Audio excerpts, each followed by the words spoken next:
Como cobrar o culpado por danos em acidente de trânsito? Não raras vezes, quando há um sinistro de trânsito, popularmente conhecido como acidente, as pessoas não sabem o que fazer, ou se desesperam, ou ficam no receio de faltar alguma coisa e muitas vezes, por ignorância, acabam sendo prejudicadas e a outra parte acaba se aproveitando, principalmente das faltas de provas ou dos procedimentos corretos. Nesse vídeo, eu vou te mostrar quais são os primeiros passos após o acidente, como reunir as provas de maneira eficaz para fortalecer a sua cobrança, exemplos práticos aqui também de acidentes que acontecem no dia a dia, como você vai entrar com uma ação, como cobrar o reparo dos prejuízos e também dicas práticas para você. Se você quer ter essas informações ou está vivenciando, fica comigo que a gente vai tratar de uma maneira objetiva todos esses detalhes. Mas antes, se você é novo, deixa eu me apresentar para você. Sou Eduardo Gomes, advogado especializado em direito de trânsito. O nosso escritório atua em todos os estados do Brasil e nós temos esse canal com várias dicas práticas do que eu vivencio, das principais dúvidas que os meus clientes e outras pessoas também possuem. Então, se você ainda não é inscrito, inscreva-se no canal para não perder nada e vamos iniciar nosso vídeo. Primeiros passos após o acidente. E aí a gente vai tratar primeiro do acidente com vítima, né? O sinistro com vítima. No momento do sinistro, primeira coisa é garantir a segurança no local, né? Certificar ali com pisca-alerta, com um triângulo de segurança, com uma distância adequada, né? Até mesmo se não tiver o uso de galhos, de árvores, de cone, enfim, sinalizar de uma forma antecipada para que não aconteça outros acidentes. E aí você tem que chamar o serviço de emergência, o SAMU, o 92, o bombeiro, o 93, as autoridades policiais, né, para que compareçam também, evitar mover os feridos, se você não souber como manusear, para não acontecer nenhum tipo de fratura maior no corpo dessa pessoa. Então, a gente tem aqui os principais pontos que você deve realizar no momento do acidente. Só que tem um porém. Se possível, faça a coleta de provas. Eu sei que se você for a vítima do acidente, você vai estar lá sofrendo com dor, agonizando, talvez até mesmo desmaiada, e talvez você não consiga. Mas, se você tiver um familiar, e esse vídeo também é para os familiares, né? Eles podem lá comparecer, fazer as filmagens, gravar os primeiros depoimentos daquelas pessoas que presenciaram o acidente, coletar testemunhas, verificar no local se tem gravações ali, né, câmeras que podem favorecer uma futura gravação, matérias jornalísticas que futuramente saiam, enfim, faça principalmente a coleta de provas se possível, porque isso vai ser o fator principal para o seu processo lá na frente. A gente vai ver a importância disso daqui a pouco. E o sinistro sem vítima, né? Nesse caso, você tem que mudar um pouco o foco. Qual é o foco? O foco aqui é a produção de provas. Bateu ali, por exemplo, batida traseira.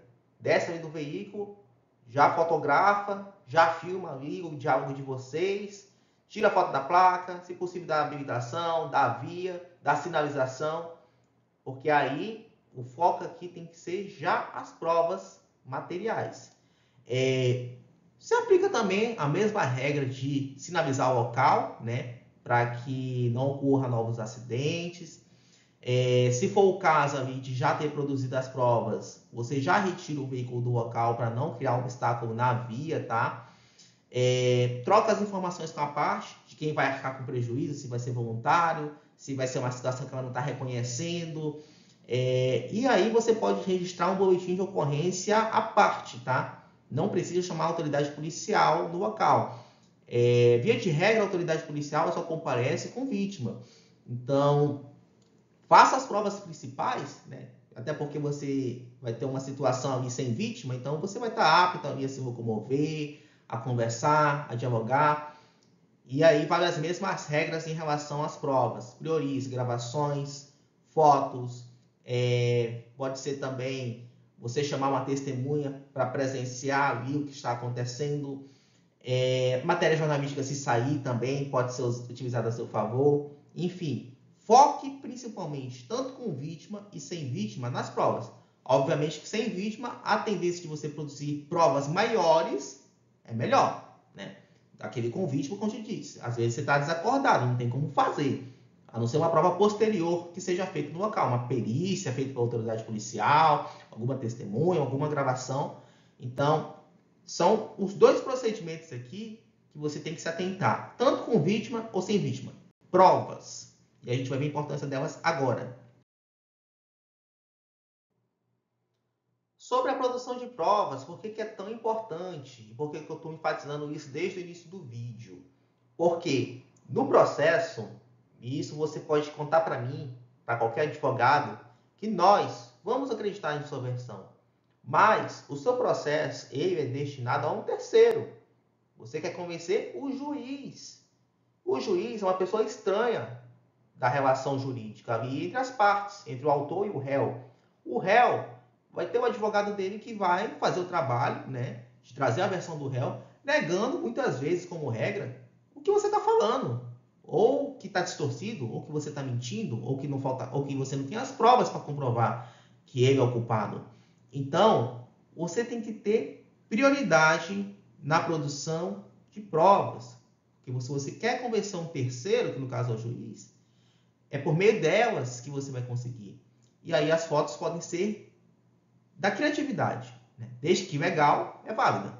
Fotos, vídeos, documentações do envolvido, então foto da placa, porque às vezes você pode processar o proprietário do veículo, se ele não quiser entregar a habilitação. E o proprietário pode ser uma outra pessoa que nem esteja no local do acidente, mas tem que responder sobre o acidente.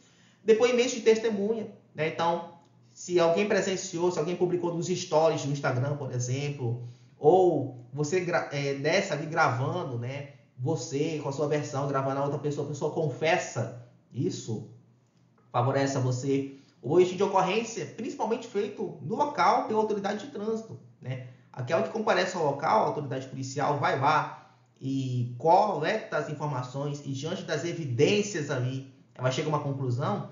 Esse boletim de ocorrência feito pela autoridade policial tem um valor jurídico imenso, quase incontestável para uma ação judicial.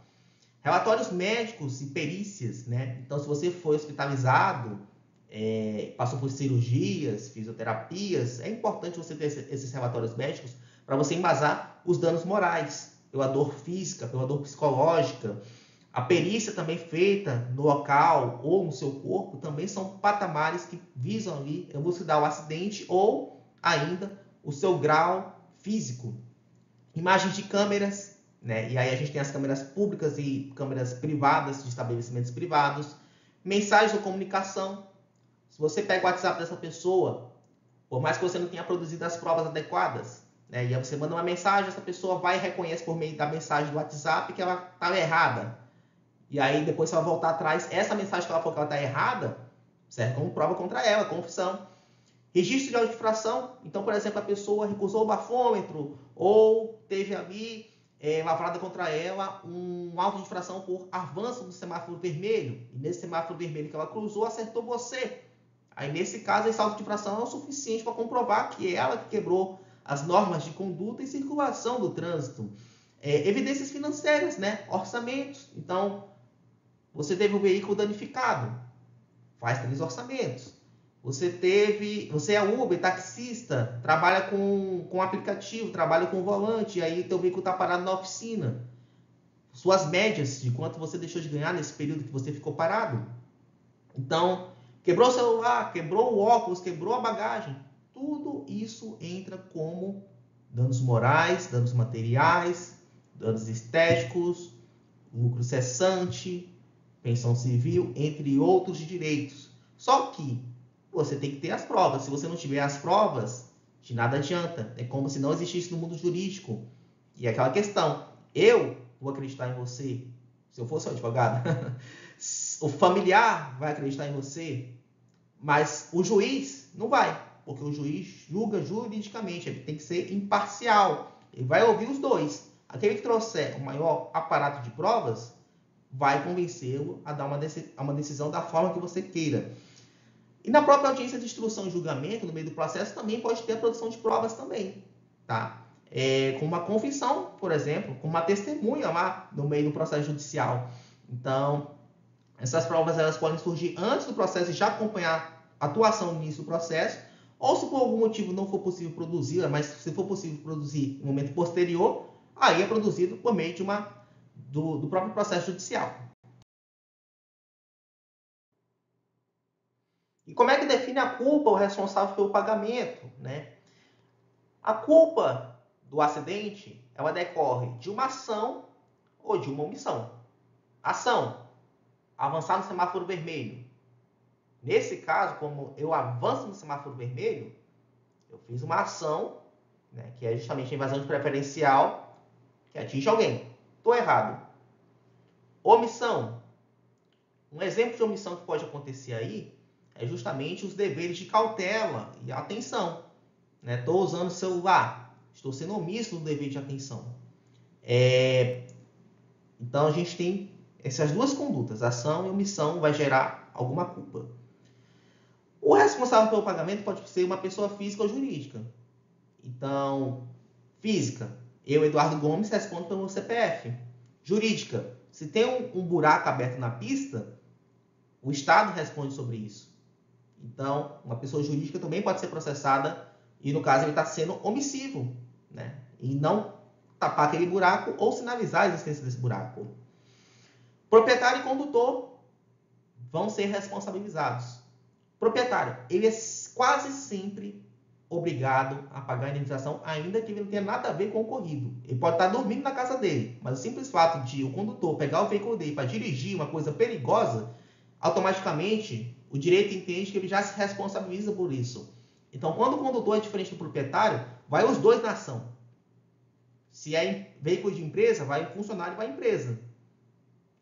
O condutor, ele sempre responde também, pelo pagamento de indenização. Eduardo, eu sou proprietário, não acho justo porque eu estava dormindo, o condutor foi lá e cometeu a infração, o acidente, atingiu a pessoa, e eu que vou ser cobrado junto com ele, vai. E aí vocês pagam a vítima e vocês depois se resolvem entre vocês. Por isso que tem o ditado que veículo e nome não se empresta.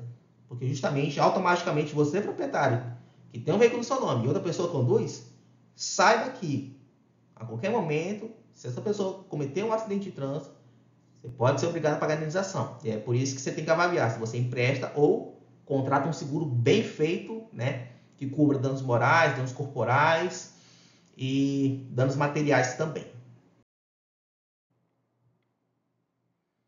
E como é que funciona o processo judicial? Então, não teve um pagamento espontâneo, ou as partes não chegaram no consenso. Teve dano corporal, mas a parte quer pagar somente o dano material. O dano moral não quer pagar, não quer entrar em um acordo. Aí você tem que reunir essas provas que eu mencionei, né, com a reunião das provas. Você tem duas opções.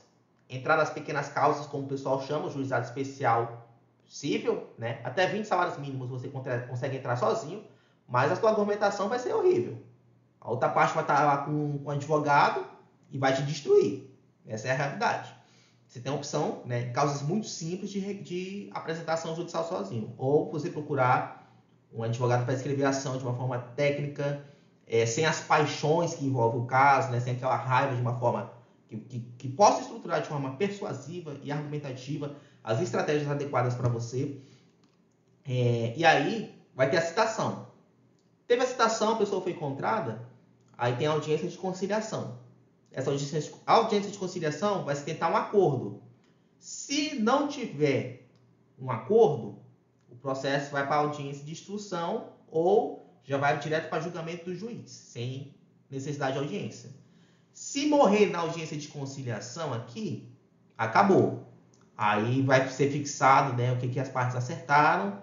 Se a outra parte que se comprometeu a pagar não pagar e der um calote aí já vai para a fase de execução, né, de cumprimento de sentença, para bloqueio de contas, penhoras de bens e etc.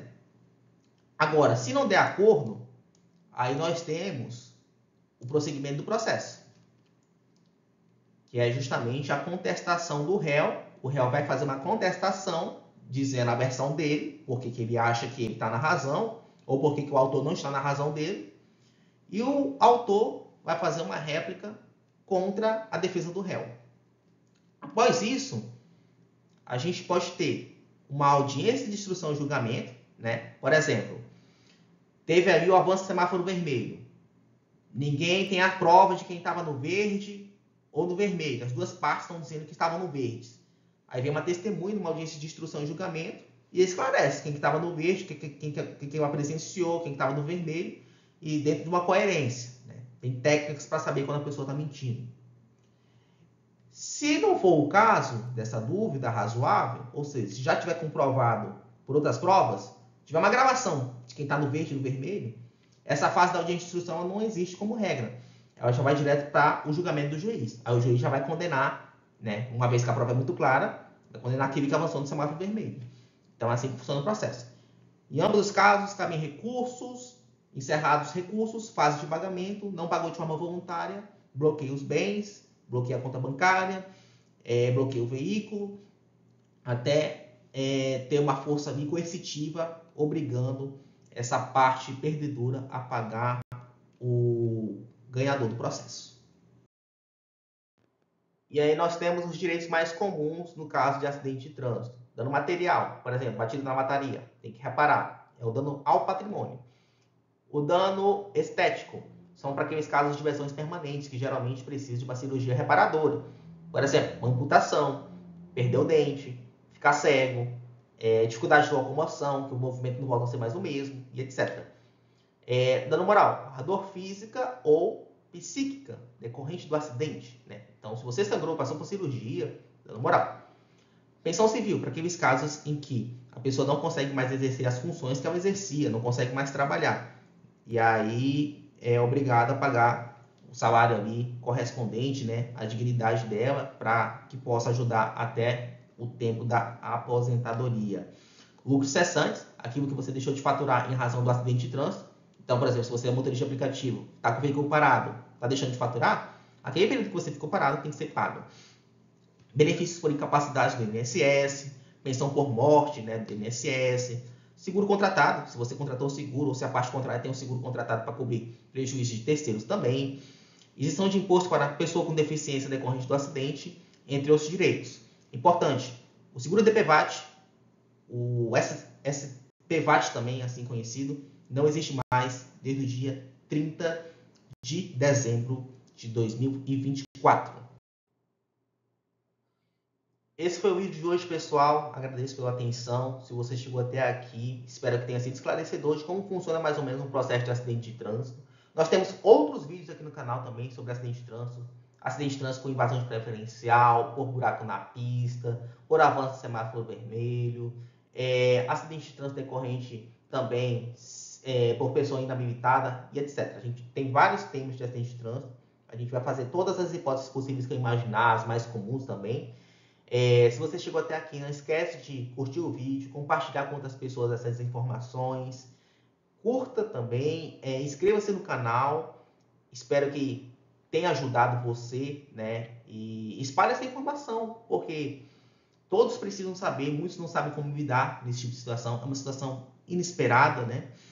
E nesse dia 11, o dia do advogado, eu gostaria de dedicar esse vídeo a meu avô, que faleceu no dia 4 de agosto de 2025, na semana passada.